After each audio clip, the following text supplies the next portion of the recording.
बिस्मिल्लाहिर्रहमानिर्रहीम। अस्सलाम वालेकुम जी। मैं उम्मीद करता हूँ कि जितने भी बच्चे इस वीडियो को देख रहे हैं तमाम खैरियत से होंगे और मेरी दुआ है कि अल्लाह ताला आप लोगों को हर तरह की मुसीबत, परेशानी और हर तरह की तकलीफ़ से जो है महफूज रखे। बच्चों, before starting the lecture I have an important announcement. जैसे कि मैंने लास्ट लेक्चर में बताया था कि इंशाल्लाह इस वीक से जो है आप लोगों के बाकायदा टेस्ट स्टार्ट हो जाएंगे, जो कि डेली बेसिस पे गूगल क्लासरूम के ऊपर अपलोड किए जाएंगे और वहीं पे जो है आप उसको सबमिट करेंगे और इंशाल्लाह उसका response as soon as possible आपको मिल जाएगा। तो नेक्स्ट हमारा जो हमारा बायोलॉजी का टेस्ट होगा इंशाल्लाह वेडनेसडे को ऑन 15 जुलाई, उसका टेस्ट मैं अनाउंस करना चाहता हूँ, which will be from the start of chapter 8 till this lecture.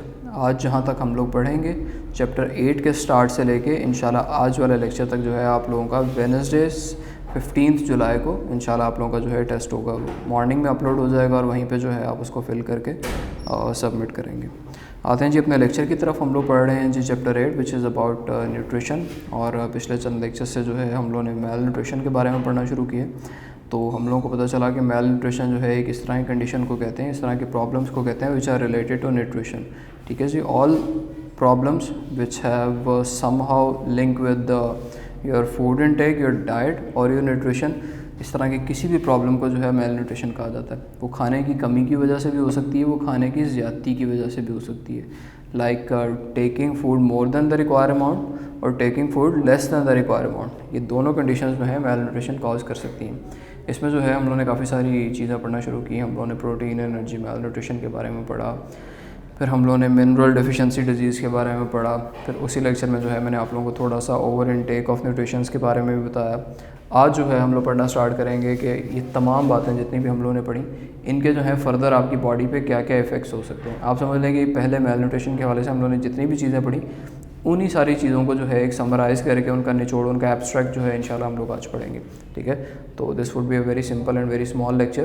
क्योंकि हम लोग उसी का जो है एब्स्ट्रैक्ट पढ़ रहे हैं और वो सारी बातें तो एक किस्म का जो है आप लोगों के पास से रिव्यू आ रहा है और ये तमाम बातें आ रही हैं। तो सबसे पहले जी effects of malnutrition, this is very simple कि एन एक्सटेंडेड पीरियड, लाइक बहुत देर तक अगर आप लोग मेल न्यूट्रिशन आपकी बॉडी के साथ होती रहती है तो फिर वो जो है कुछ इस तरह की प्रॉब्लम्स कॉज कर सकता है। ठीक है, सबसे पहले आ रहा है जी उसमें स्टारवेशन। स्टारवेशन कहते हैं फाके को, भूखा रहने को, खाना ना खाने को। ठीक है, तो जैसे मैंने आप लोगों से कहा कि mail nutrition is not only about over eating. ठीक है, ये खाना कम खाने की वजह से भी हो सकती है और ये खाना ज़्यादा खाने की वजह से भी हो सकती है। कहीं पे भी अगर लाइक बैलेंस अगर कहीं पे भी डिस्टर्ब हो रहा है, अगर अनबैलेंसिंग कहीं पे भी आ रही है फूड के हवाले से, आपकी डाइट के हवाले से, तो उस कंडीशन को हम लोग मेल न्यूट्रिशन कहते हैं। ठीक है, अब स्टारवेशन जो है ये एक इस तरह की कंडीशन है कि it is the long term deficiency in nutrients and energy intake. अगर आप बड़ी देर तक जो है खाना प्रॉपर नहीं खाते और आपकी बॉडी को प्रॉपर एनर्जी नहीं मिलती तो उस कंडीशन को उर्दू में फाका कहा जाता है और इंग्लिश में जो है उसको स्टारवेशन कहा जाता है। ठीक है, अब स्टारवेशन की वजह से होता क्या है कि long term starvation can cause permanent damage to organs and body. हम लोगों ने जो है इस पूरे चैप्टर में ही ये पढ़ा कि हम लोग जिस तरह का फूड कंज्यूम कर रहे हैं वो हमारी बॉडी के किस किस ऑर्गन को क्या क्या फ़ायदे पहुंचा रहे हैं। ठीक है, यहाँ हम लोग जितना भी फूड कंज्यूम करते हैं, बेशक वो लिपिड्स की सूरत में है, कार्बोहाइड्रेट्स की सूरत में है, या प्रोटीन्स की सूरत में है, या मिनरल्स की सूरत में, या विटामिन की सूरत में है, तो उसके हमारी बॉडी के अंदर किस किस ऑर्गन्स के साथ क्या क्या वाबस्तगी है, ये तमाम बातें जो है हम लोगों ने पढ़ी। तो अगर जो है हम लोग एक लॉन्ग टर्म स्टारवेशन करेंगे और हम लोग खाना प्रॉपर नहीं खाएंगे तो उसकी वजह से जो है एक तवील अरसे के बाद नताइज कुछ इस तरह के हो सकते हैं कि वो आपके जो है परमानेंट ऑर्गन डैमेज, आपके बॉडी का कोई भी अज़ा जो है उसकी वजह से बहुत बुरी तरह से मुतासर हो सकता है। और साथ ही साथ जो है ऑब्वियसली अगर इस तरह की कोई कंडीशन होती है तो अल्लाह ना करे वो मौत भी वाक़ई, मतलब वो जानलेवा भी साबित हो सकता है। ठीक है जी, तो दिस वॉज अबाउट स्टारवेशन। उसके बाद हम लोग पढ़ते हैं जी हार्ट डिजीज़। ठीक है, अब मेल न्यूट्रिशन की वजह से जो है हार्ट डिजीज़ भी हो सकते हैं। वजह उसकी ये, सबसे पहली बात तो ये है कि जी हार्ट डिजीज़ जो है एक लीडिंग कॉज है हार्ट डिजीज़ का मेल न्यूट्रिशन। ठीक है, और हार्ट डिजीज़ जो है वो लीडिंग कॉज ऑफ डेथ भी है globally, all around the world. ठीक है, पूरी दुनिया में जो है ये मौत भी इसकी वजह से वाक़ई हो सकती है, जानलेवा भी साबित होता है हार्ट डिजीज़। और अगर आप लोग जो है एक पूरे स्टेटिक्स भी उठा के देखें तो दुनिया में होने वाली अमवात में से जो अचानक अमवात होती हैं, जो सडन डेथ होती है, उनकी most of the time reason जो है वो एक कार्डियक अरेस्ट होता है यहाँ पर। ठीक है, हार्ट अटैक जिसे हम लोग आम जुबान में कहते हैं, इस तरह का कुछ भी। उसके बाद तो leading cause of heart disease is mail nutrition, ठीक है। अब इसकी वजह क्या है? इसकी वजह ये है कि द डाइट, हम लोगों का वो खाना जिसके अंदर एक हाई इंटेंसिटी पाई जाती है फैट्स की या कोलेस्ट्रॉल की, वो जो है हार्ट फंक्शनिंग को डैमेज कर सकती है। किस तरह? सपोज़ मैं आपको एक एग्जांपल देता हूँ। Suppose this is a blood vessel, ठीक है, ये एक ब्लड वेसल है। अब इसके अंदर से जो है हार्ट ने फ्लो करना है, सॉरी ब्लड ने फ्लो करना है। This is the flow of blood. इस ब्लड वेसल के अंदर से this is the flow of blood. अगर हम लोगों की डाइट के अंदर फैट्स की मिकदार या कोलेस्ट्रॉल की मिकदार जो है ज़्यादा होगी, तो हमारे ब्लड वेजल्स के साइड पे जो है एक्यूमुलेशन स्टार्ट हो जाएगी उन चीज़ों की। वो एक्यूमुलेशन जो है वो फैट्स की भी हो सकती है, वो एक्यूमुलेशन क्रिस्टल्स उसकी कोलेस्ट्रॉल की भी हो सकती है, वो एक्यूमुलेशन किसी भी इस तरह की चीज़ की हो सकती है। तो इसकी वजह से जो है आपका जो ब्लड वेजल है उसका पाथवे जो है वो बहुत ज़्यादा रिजिड हो जाएगा और वहाँ पे जो है बहुत सी ऑब्स्टेकल्स आ जाएंगी, ठीक है। तो ब्लड के लिए मुश्किल हो जाएगा उसके अंदर से फ़्लो करना।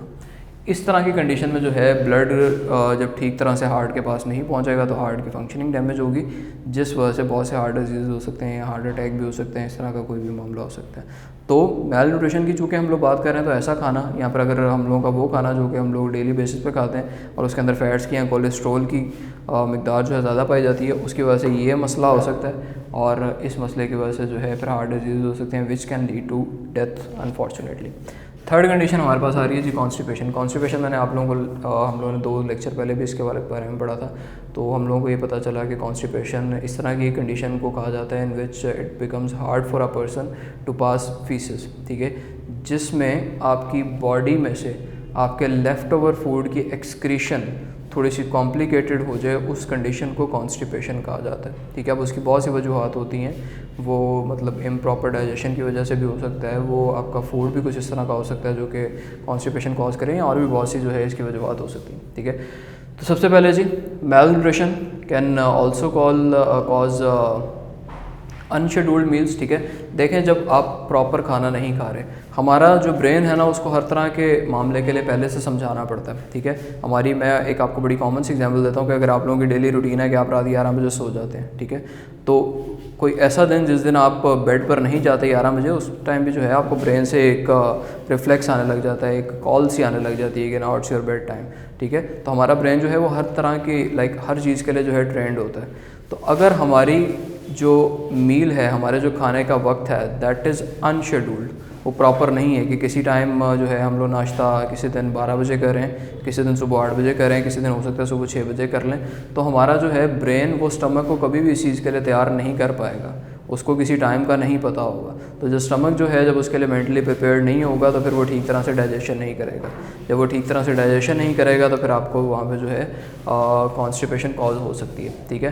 तो इस तरह की कंडीशन जो है दैट लीड्स टू कॉन्स्टिपेशन, और कॉन्स्टिपेशन जो है वो फर्दर बहुत सी डिजीज़ कॉज कर सकती है, हम लोग इसके बारे में पहले बात कर चुके हैं, ठीक हो गया जी।